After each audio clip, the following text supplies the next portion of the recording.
Hello guys and welcome back to Big Brother Canada, and today we are going to be talking about the veto meeting and also the eviction. We're doing episodes 4 and 5 in this episode today. Got plenty to talk about, jam-packed episode, so make sure you've watched episodes 4 and 5 before watching this episode. So in the previous episode we saw who did we see? We saw Avery and Janine end up on the chopping block, and today we're going to see them fight for their safety, and also we're going to see one of them or potentially someone else be evicted from the house. So without much further ado, thank you guys very much for watching. Make sure you're subscribing, that is most important. We are on our way to 800. You guys are doing bits at the moment. Make sure you keep on doing bits, because I see you're not subscribed. And why are you not subscribed? Like, if you're watching my video and you think I'm cool, then why are you not subscribed? It's just offensive, and it makes me think you hate me, and like, I'm gonna just go cry tonight. I'm gonna cry myself to sleep. Thanks guys. Thank you. So if you're not subscribed, you've caused this. Yeah. So, we are going to start off with the Hot Chocolate Alliance and the sort of aftermath of Avery's crocodile tears from the nomination ceremony. Janine wants to know where the rumours have started, but Avery is absolutely smashing the crocodile tears. Donna is trying to suss out the person that leaked the girls group, which we know to be V. And the Hot Chocolate Alliance, which I mentioned just moments ago, is actually made up of V, Lexus, Avery, Kayla, and Anthony. It's a sort of getting people of colour to the end, and it's an interesting alliance. I think there's definitely life in this. Avery seems to be close with V and Anthony, and so it makes sense because Anthony's close with Kayla and Lexus, and so it just makes sense for them to be a big group. I think they've got to be careful because they could get found out very easily, but I think they've got enough of a allegiance to each other to make it so that they will pick off other people before they start picking off inside the group. So I think it's definitely a good group, a strong group. It seemed to be going strong all the way up to the eviction, and they seem to have Avery's back as well, especially with the eviction. And I think that this is definitely a group that I think the others need to be a little bit concerned about, because they're strong. They've got good competitive people in that group, and yeah, I'm kind of looking forward to see how they slay the house. We're going to jump straight into the HOH competition. The HOH competition kind of took up most of the episode. That's why I've kind of condensed episodes 4 and 5. And the interesting thing and the difference between the US and the Canadian version is that the head of household is not able to compete in the veto meeting. I don't know how I feel about that currently, because I feel like the head of household still needs to be able to fight to keep the power the same. But I also think it then takes the power out of their hands and it gives power back to the people, which I find very interesting. So Avery picked Tola to compete. They do it by random draw. So she just picked the card with Tola's name on it. Janine picked Dennis, and Anthony picked out Matt. So you've got 5 people competing. Bailey is going to be the host. And I feel like Janine knew she was fighting a losing battle. She knew that if she didn't win this, she was going home. And you know when you start rooting for the underdog, if you're watching Josh Must Win, you know that you're rooting for the underdog. Everybody else seems certain they're going to win. And this person's like, oh, I must be out of here soon. Yeah, Janine is that underdog currently, and I do feel bad for her, I won't lie. But the HOH competition was actually quite interesting to watch. It had an Alice in Wonderland theme, and if you guys have never watched the US or the Canadian version before, they have budget. They have big budget, and they actually put time and effort into the challenges to make them worthwhile. Obviously, the prizes are worthwhile because you either are in control of the house or you have the power to control nominations, or control who comes down or who stays up for nomination. But the challenges at themselves are actually worth it. I always bring it back to last season on Big Brother, when one of the challenges was genuinely them standing in a circle and laughing for 5 minutes. That's not a challenge. I'm sorry. It's not even entertaining to watch. And then they had to stand in the rain, like, and then that led to the hilarious rock paper scissors shoot, which is still my favorite quote from that series. So I feel like there's just a bigger budget on the HOH challenges and the head of house and the veto challenges that make them so much more engaging to watch. They do go on for ages though, because obviously I feel like they try and keep the pace moving with the episode, but they have to focus on the competition, because the competition is what matters in the bigger competition. So the idea was they had to go into a pitch black tunnel. They had to feel around on a wall which had, I want to say, 25 different shapes on it. It could be like it was all Mad Hatter themed. So it was like top hats, carrots, teacups, things like that. But there were similar ones. Then they had to find the squares, bring them back out, slot them into the board on the right order, and it looked like it was a tough one. It really looked like it was tough. I don't think I could have done any better with this challenge. It was kind of a mental challenge. It wasn't like a physical one. It wasn't sort of a guesswork one. It was basically, how good are you when your sight is taken away, which is a really cool concept for most challenges, and I feel like it worked really, really well here. Tola, Avery, no, let me start that again. Avery, Matthew, and Dennis were kind of like, I don't really want to win this, because then that gives me the power. Tola was like, I really want to win this, because obviously he was speaking to Anthony, and Anthony was like, you need to win this because you need to make sure that we keep nominations the same. And then we had Janine, who was just trying her best, bless her. It really sucked, because when they complete it and they get told it's wrong, they don't get told what's wrong. So it literally could be anything. And it came down to her versus Dennis, because the others were just hopeless at it. They both had completed it, but just needed to swap things around.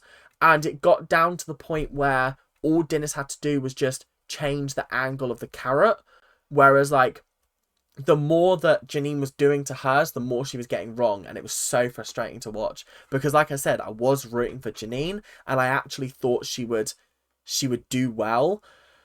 And she did do well, bless her. But unfortunately, Dennis ended up with the veto. And, oh, God.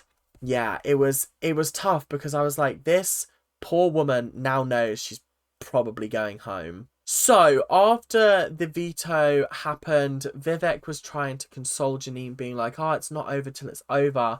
But unfortunately, everyone and their mother is telling Dennis not to change the nominations. Anthony's like, don't change the nominations. He was like, I don't think he has the cojones to do that. And I was like, mad.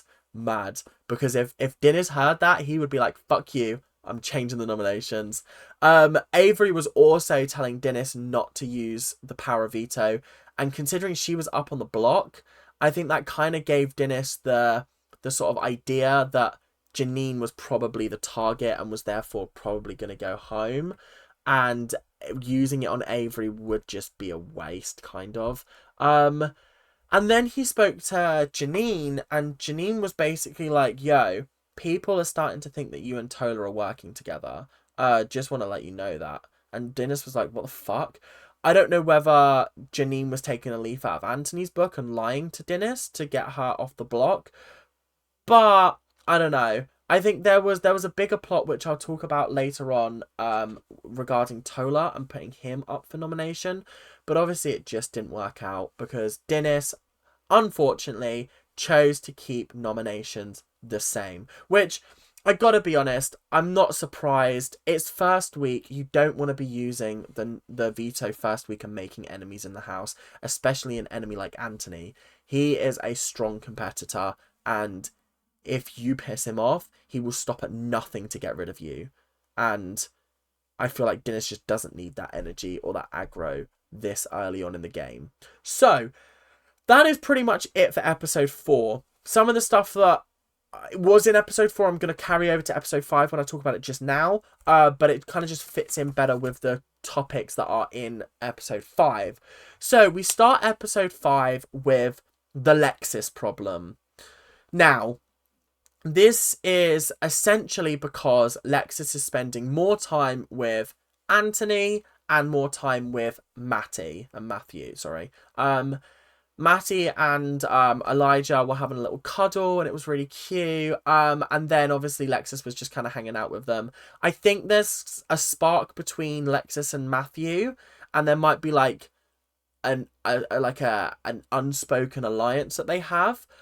But this is where things started to get interesting, because within the girls' alliance, what do they call themselves? The Big Sisters or something, I don't know.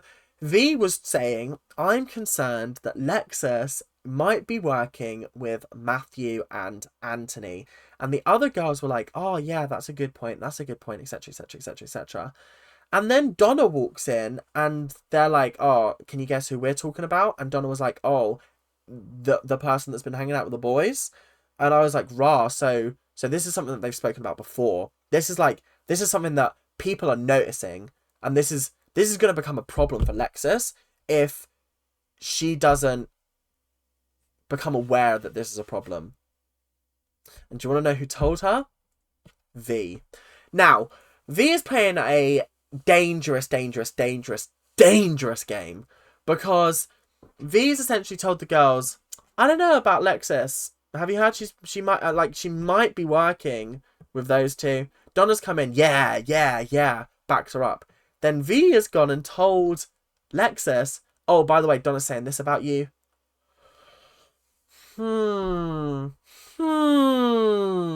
It's very interesting. It's very, very interesting indeed, because now Lexus is thinking, rah, Donna's out to get me.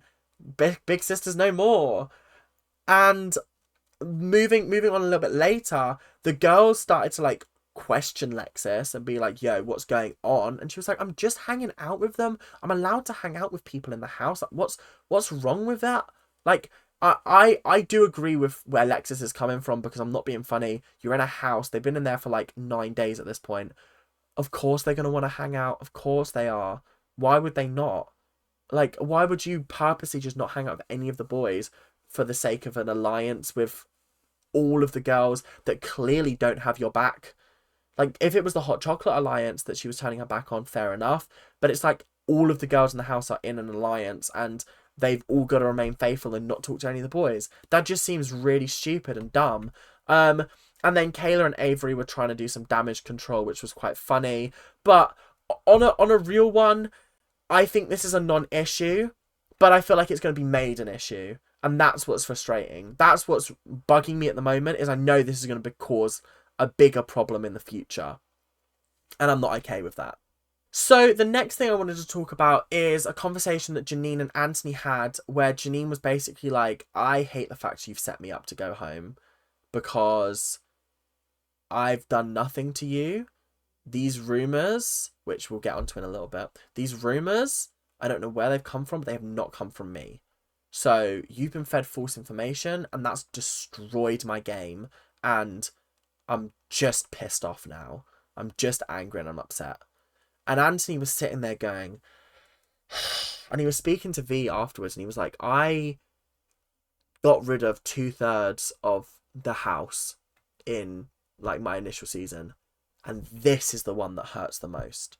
This is the one that sucks, because when you're playing a game with people who are also playing a game, it's very easy to cut off that emotional side.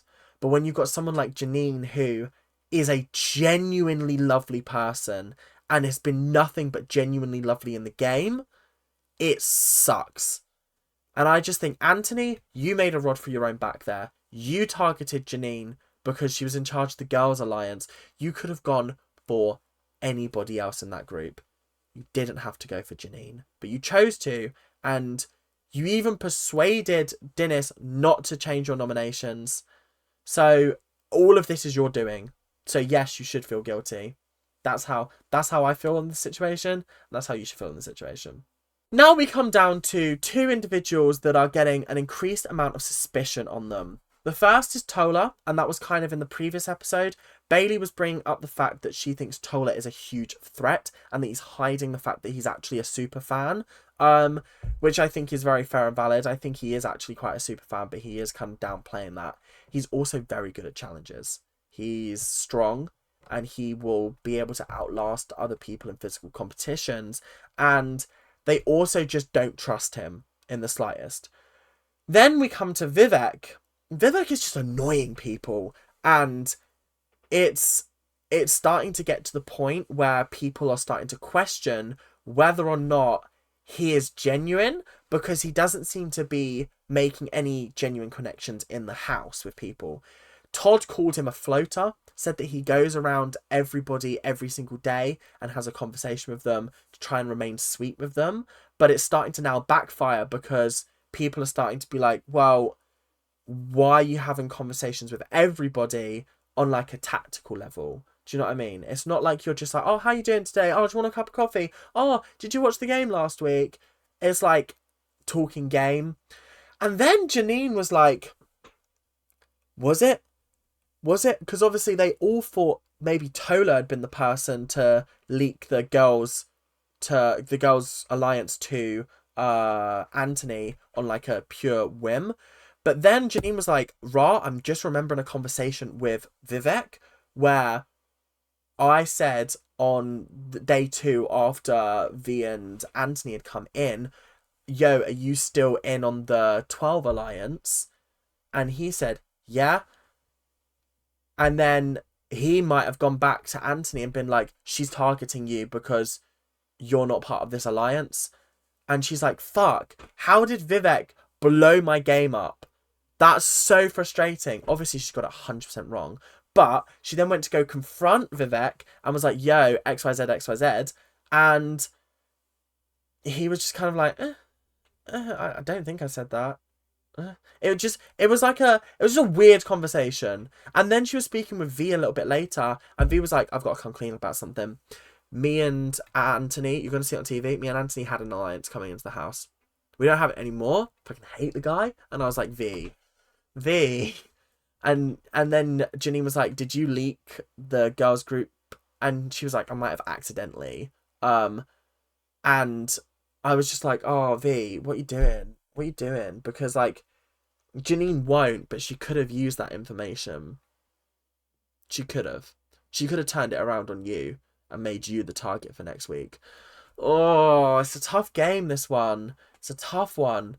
But, guys, we are at voting time, and here are the results. So, as normal, the nominees cannot vote. The head of household cannot vote, so everybody else is eligible to vote. Tola voted for Janine. Vivek voted for Janine. Bailey voted for Janine. Matthew voted for Janine. Lexus voted for Janine. Donna voted for Janine. Todd voted for Janine. Elijah voted for Janine. V voted for Janine. Kayla voted for Janine. Dennis voted for Janine. 11-0. Janine was evicted from the Big Brother house, and I gotta say, I was gutted. But she did come out, and she was asked by the host, I can't remember her name for the life of me, but the host was like, yo, why didn't you use V's admission against her and try and gain you some favorability in the house? And she was like, honestly, by the end of like my time in the house, I just got tired with everyone lying to me and lying about me. And it just was exhausting. Like, it was really, really tiring. And she was like, I think it was much harder than I thought it was going to be. And I agree, because I think this game seems really easy on the outside when you're watching it. But when you're actually playing it and you don't know what everyone's saying about you, it really does become hard to focus on what's true and what's not true. And I think that's where the line got blurred for her. She was like, I just didn't feel comfortable in this game anymore because everyone is lying to me. Not a single person is being truthful. And I'm going to watch it at home and I'm going to be like, rah, they all lied to me. Can't believe it. I can't believe it. She's going to find out that Anthony lied to her and blew up her game from just because he could. It's crazy. It's crazy. But that is all we have time for today. That was 2 episodes in one. lucky you guys. There wasn't a lot to talk about actually, aside from like the game playing aspects. We don't really learn a lot about these people in their actual lives because it is all about the game. But I think that's why I enjoy it so much, because they cut out all the faffing and all the rubbish and just like really focus on what's important, which is winning the prize. So guys, thank you guys very much for watching. I hope you guys did enjoy. Make sure to keep on tuning in to all the series I've got going on my channel at the moment. It is a busy time for me. I am probably going to be making these in advance. I mean, currently it is Wednesday, the 27th of March. Don't know when this video will be going out. We might be in April by the time it goes out. But I hope you guys do enjoy and you keep on enjoying as well. So, thank you guys very much for watching. And I will see you guys later. Keep on ranting. Bye now.